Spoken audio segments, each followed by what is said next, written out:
Hey, what is up, Grief Nation? Today we're going to be breaking down the top reasons you shouldn't be scared of solo queuing on Rainbow Six Siege.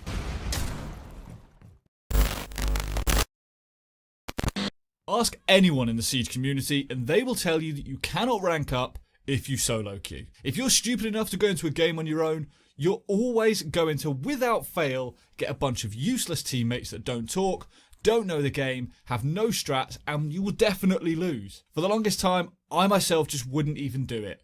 I'd say, you know what, no one else is online, I'm going to play some casuals instead, and not go anywhere near ranked. And whilst there is nothing at all wrong with jumping on and playing some casuals, I would definitely recommend that you play ranked every now and then when you're on your own. That is, of course, if you want to improve as a player and increase your effectiveness in any team that you play in. Now, the first thing I want to talk to you about is that you shouldn't ever be ashamed of your rank. It doesn't matter whether you're bronze, gold, diamond, whatever. There is always room to improve. If you watch any Macy J YouTube video, Bolo, Skittles, you'd be forgiven for thinking they don't ever die. Those guys are insanely good. But the reality is, they will always have an aspect of their game that they can improve on in some way.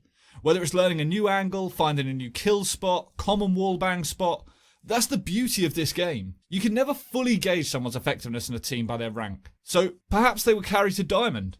Perhaps they're a really good support player but not the top fragger of their team. Maybe the silver that you're playing against has only played his 10 placement games and then come up against hackers within those games and since then hasn't played any ranked.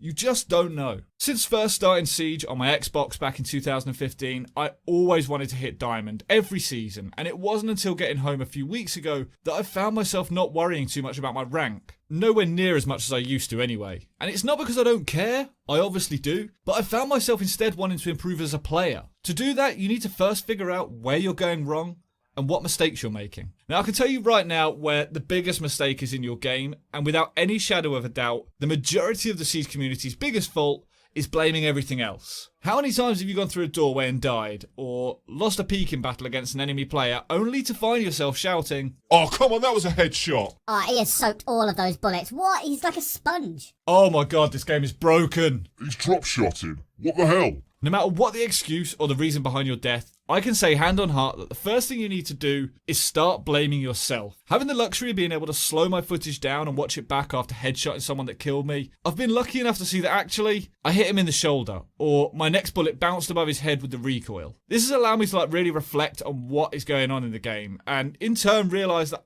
normally, I die to a stupid mistake that I made. Either I didn't land my shots, or I panic sprayed my bullets.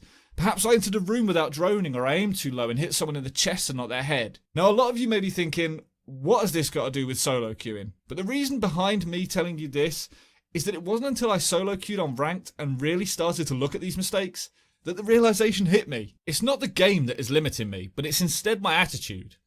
By playing with a quiet headset and no teammates to properly chat to, you have a lot more time to think and analyse. Now, as a player, I can feel myself improving because it's afforded me the time to just step back, analyse these things after each death. How did I mess up there? Why did that defender get the drop on me? Should I have droned? Should I have quick peeked? Or should I have stopped and listened before going in through that door? Perhaps I should have waited for my teammates to push at the same time from another doorway. If your friends aren't online, how often do you really pay attention to what the rest of your team are doing? And how often do you just play the game on your own and get frustrated that the others on your team aren't on the same page? It's annoying when you want to put your normal barricades up or place a mirror wall to find that the team have done something to stop that. What if you want a rotation that you would normally have and this time it's been reinforced over? I find that in these situations where you have to properly adapt, you can learn the most. By solo queuing, you're forced to increase and improve your game sense if you want to rank up and win. By game sense, for those of you that don't really know what I mean your ability to read the game and to understand what is happening around you. Whether that's hearing footsteps behind you or hearing barbed wire making that little rustling sound. If you know that you've only got one teammate near you and the sound is behind you, you're aware it's an enemy and can react accordingly. By paying attention and not always having direct comms with your team, or by having a team that may not speak your language or just doesn't want to communicate in general, it sort of pushes you as a player to look at the rest of the team and analyse the gaps in it. Have all your teammates pick roamers? Perhaps that means that there won't be any anchors left to protect the site. If that is the case, it can really push you to play that role. If you would normally be the roamer and instead are forced to play an anchor, you can learn whole new aspects and angles to the game that in turn assist you in learning more aspects. Now, a good example of this would be if you play as an anchor and learn where the best spots to hunker down are, the next time you're attacking, you're going to know where to look for those defenders that are anchoring. You can go into a site and have a good idea of whereabouts they're most likely to be. Solo queuing without a doubt can provide you opportunity to improve as a player, and certainly by forcing you out of your comfort zone, by forcing you to rely on game sense and map knowledge instead of callouts, is only going to aid you in the long run. Not relying on these callouts gives you the opportunity to really listen to the game. You can learn the intricacies of the sounds on each map by hearing things more clearly. As I mentioned, for the longest time I was worried about ranking up and down, but for the time being, I'm happy to take the hit for a little while to make me a better player all round. By doing this, it's in my belief that in the long run, it's only going to make me better, and solo queuing is definitely a good way of doing this. Take the plunge, dive in, look at yourself as a player, and say to yourself, do I know when my team are pushing into the site without using comms? If the answer is no, perhaps you need to be paying a little bit more attention to that. Are you able to adapt and overcome as a player? Again, if the answer is no, don't blame the toxic drop shots of Ella. Instead, reflect on yourself and question, why were you in that situation to start with? Solo queuing will remove that safety net, and although it may be rough going at first, in the end, it'll make you a better player all round.